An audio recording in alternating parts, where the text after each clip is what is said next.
Praise the Lord. நாங்கள் எப்படி இந்த கிறிஸ்துவத்துக்குள்ளே வந்தோன்னா, 4 பிள்ளைகளை வச்சு எப்படி அவங்கள வளர்க்குறதுன்னு தெரியாமல் இருந்த எங்கள் அம்மாவுக்கு ஒரு ஹாஸ்டல் சொன்னாங்க. அங்கே எங்கள் அம்மா எங்களை கொண்டு போய் விட்டு எங்களுக்காக ஓட ஆரம்பித்தாங்க.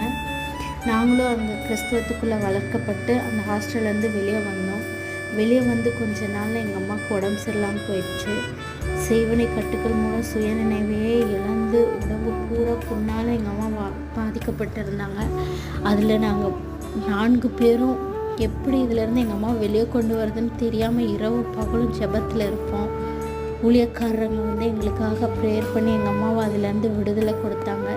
தேவன் தான் இதில் முழுக்க எங்களுக்கு துணையாக இருந்தாங்க. சொந்த பந்தங்களை விட தேவன் தாமே எங்களுக்கு துணையாக இருந்தாங்க. திக்கற்ற பிள்ளைகளாக இருந்த எங்களை கைவிடாமல் தேவன் எங்களை தாங்கி